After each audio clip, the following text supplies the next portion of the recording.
Existentialism, given by Jean-Paul Sartre and Soren Kierkegaard.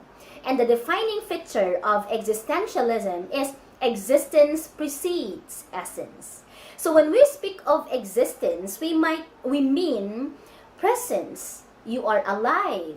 You are here on earth. When you speak of essence, that would mean your purpose, your function, your significance, or your importance. So when Sartre said existence precedes essence, he might mean that your presence comes before your significance. So meaning, you've got to be alive first so that you would know your purpose. So paano mo nga naman malalaman ang purpose mo kung hindi ka pa naman nabubuhay sa mundong ito? The person has to experience life first. The person has to walk through a lot of paths first before he would know his real essence. Okay? That is why this philosophy is known to be the philosophy of subjectivity, because it believes in the power of man to create his own life and to create his own world. According to the existentialist, man is capable enough of creating his own life, creating meaning out of the life provided him, and that man is capable enough to do whatever he wants in life.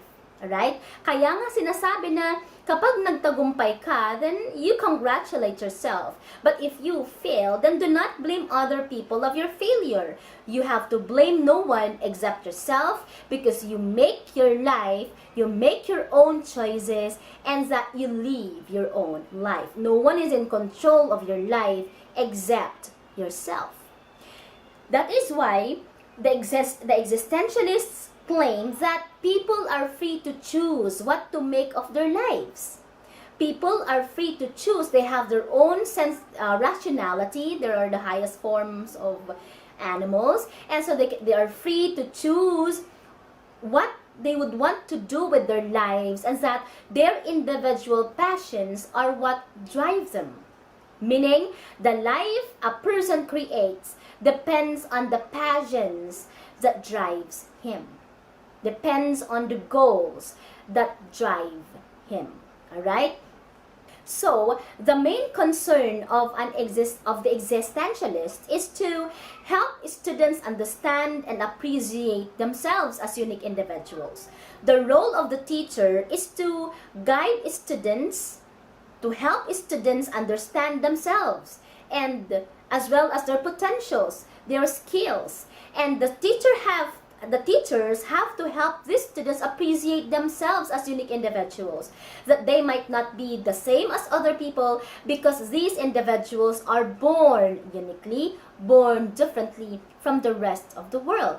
And another thing, the existentialists also believe that these students must be taught how to accept full responsibility of their actions, of their feelings, and of their thoughts. Okay? So no matter what happens, the teacher or the students must accept the fact that they have to be responsible for whatever it is that happens in their life. Okay?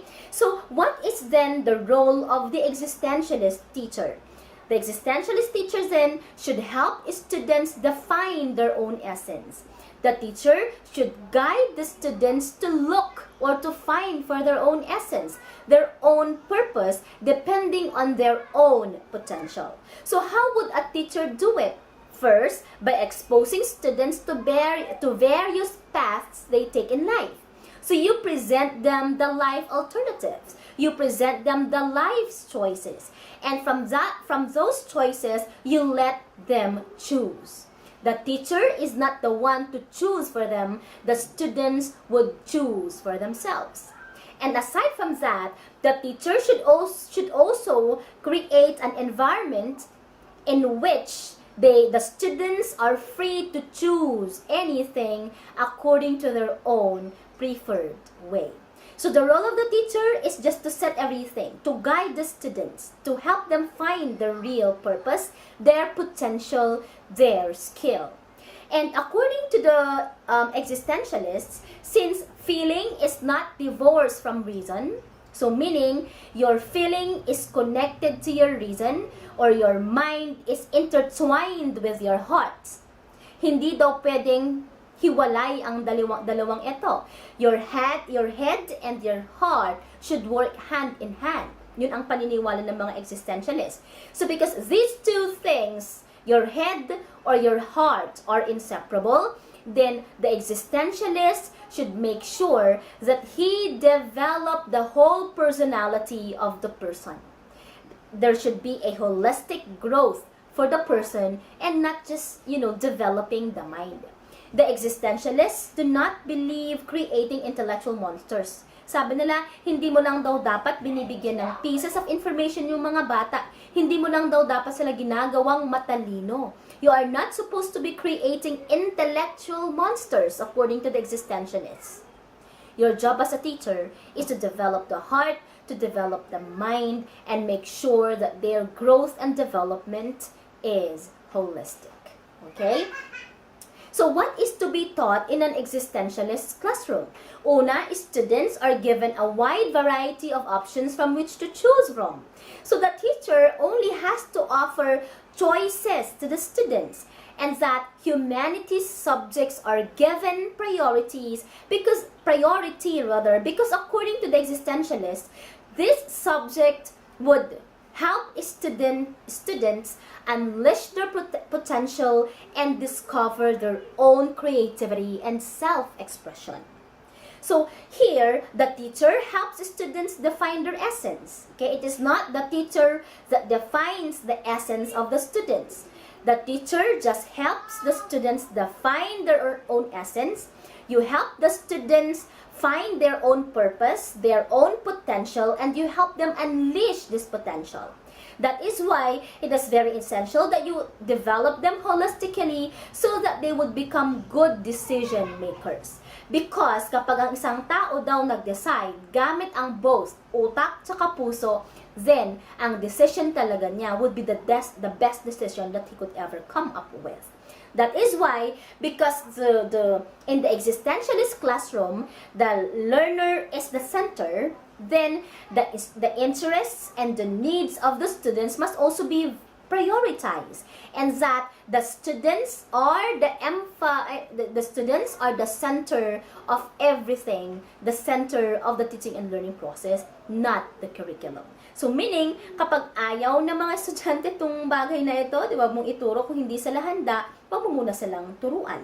That is why existentialists focus on the individual himself, and the learning is self-paced and self-directed. So, kung kailan sila handang matuto, dun ka pumasok. Kung anong gusto nilang pag-aralan, yun ang pag-aaralan nila. Kung kailan nila gustong makinig, dun sila makikinig. Okay? Teachers as well do not impose values in an existentialist classroom because values are too personal. Okay? You show them the values, and then they will be the one to decide kung anong values ang i-uphold nila. Your job is only to present them the value, and then you let them understand the importance of such value and the importance of acquiring such value. Okay? That is why the teachers are merely facilitators of the learning process. And the task of the teacher is to craft creative strategies like that of the differentiated task so that all potentials of the students will be tapped. Ang example po ng differentiated tasks ay ganito. Okay, class, I'll be grouping you into 3. Lahat ng mga magagaling kumanta dito sa part na to, lahat ng magagaling sumayaw dito, ang mga magagaling gumawa ng poems doon.